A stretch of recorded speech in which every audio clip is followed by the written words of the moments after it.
Chapter 7, Dhyana and Samadhi, Part 1.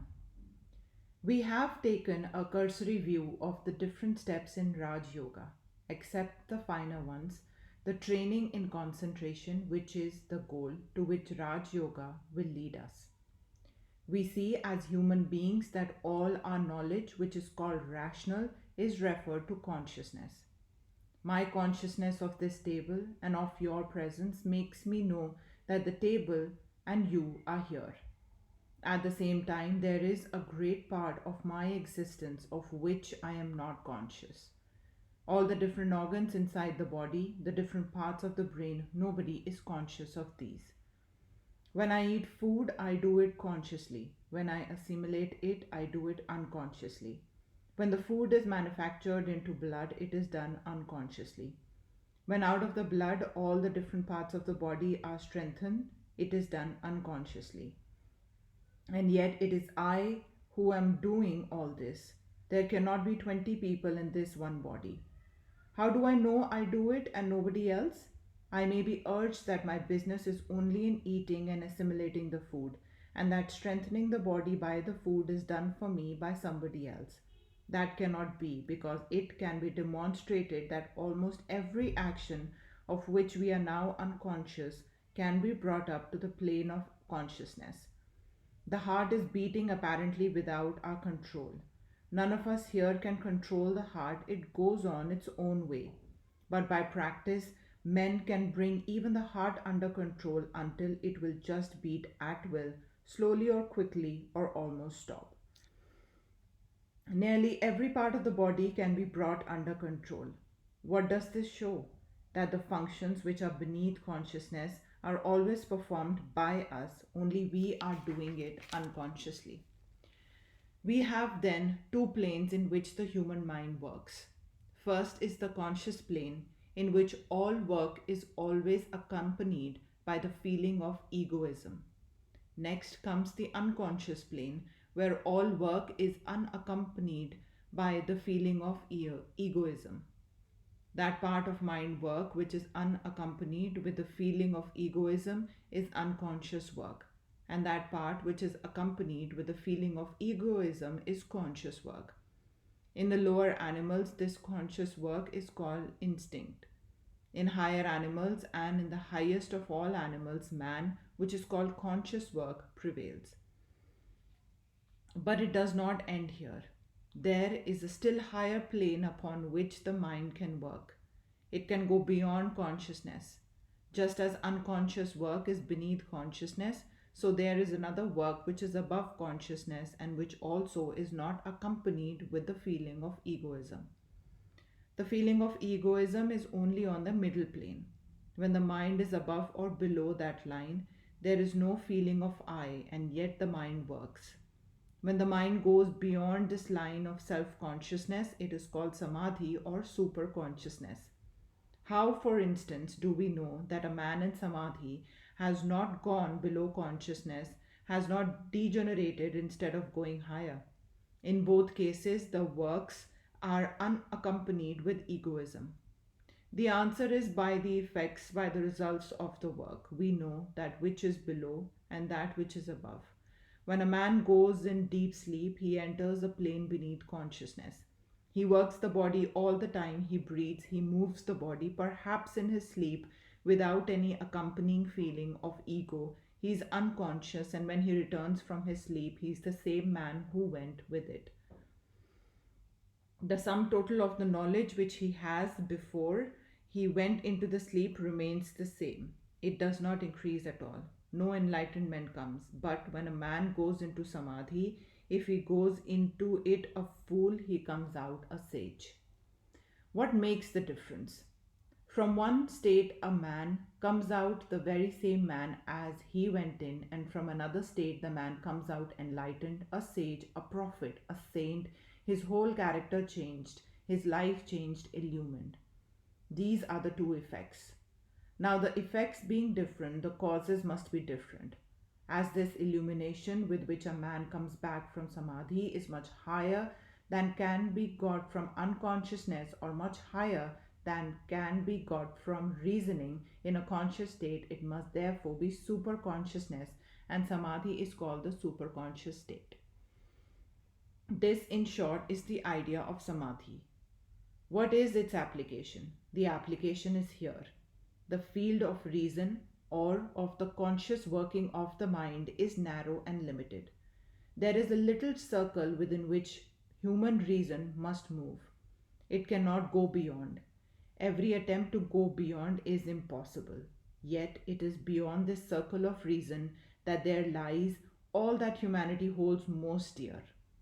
All these questions, whether there is an immortal soul, whether there is a God, whether there is any supreme intelligence guiding this universe or not, are beyond the field of reason. Reason can never answer these questions. What does reason say? It says, I am agnostic. I do not know either yea nor nay. Yet these questions are so important to us. Without a proper answer to them, human life will be purposeless.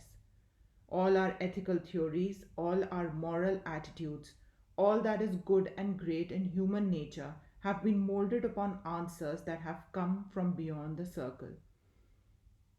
It is very important, therefore, that we should have answers to these questions.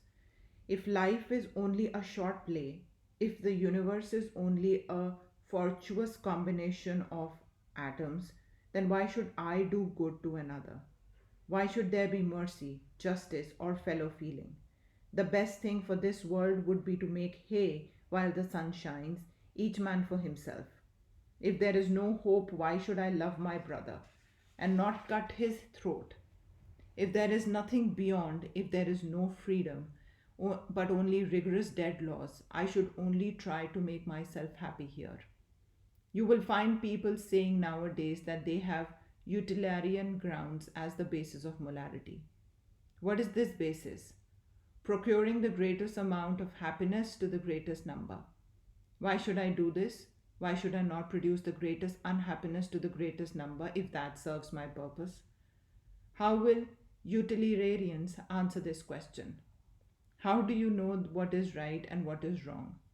I am impelled by my desire for happiness and I fulfill it, and it is in my nature. I know nothing beyond. I have these desires and must fulfill them. Why should you complain?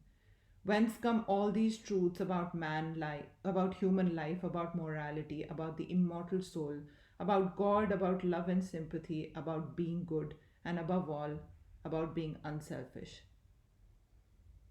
All ethics, all human action, and all human thought hang upon this one idea of unselfishness. The whole idea of human life can be put into that one word, unselfishness. Why should we be unselfish? Where there is necessity, the force, the power of my being unselfish. You call yourself a rational man, but if you do not show me a reason for utility, I say you are irrational. Show me the reason why I should not be selfish. To ask one to be unselfish may be good as poetry, but poetry is not reason. Show me a reason. Why shall I be unselfish and why be good? Because Mr. and Mrs. So and so say, so does not weigh on me. Where is the utility of my unselfish? My utility is to be selfish if utility means the greatest amount of happiness. What is the answer? The utilitarian can never give it. The answer is that this world is only one drop in an infinite ocean, one link in an infinite chain. Where does those that preach unselfishness and taught it to the human race get this idea? We know it is not instinctive. The animals which have instinct do not know it. Neither is it reason. Reason does not know anything about these ideas. Whence then did it come? We find in studying history one fact held in common by all the great teachers of religion the world ever had. They all claim to have got their truths from beyond, only many of them did not know where they got them from. For instance, one would say that an angel came down in the form of a human being with wings and said to him, "Hear, O man, this is the message." Another says that a deva, a bright being, appeared to him. A third says he dreamed that his ancestors came and told him certain things. He did not know anything beyond that. But this is common, and all claims that this knowledge has come to them from beyond, not through their reasoning power. What does the science of yoga teach? It teaches that they were right in claiming that all this knowledge came to them from beyond reasoning, but that it came from within themselves. The yogi teaches that the mind itself has a higher state of existence, beyond reason or superconscious state, and when the mind gets to that higher state, then this knowledge beyond reasoning comes to man. Metaphysical and transcendental knowledge comes to that man. This state of going beyond reason, transcending ordinary human nature, may sometimes come by chance to a man who does not understand its science. He, as it were, stumbles upon it. When he stumbles upon it, he generally interprets it as coming from outside. So, this explains why an inspiration or transcendental knowledge may be the same in different countries, but in one country it will seem to come through an angel, and in another through a deva, and in the third through God. What does it mean? It means that the mind brought the knowledge by its own nature, and that the finding of the knowledge was interpreted according to the belief and education of the person through whom it came. The real fact is that various men, as it were, some stumbled upon this superconscious state.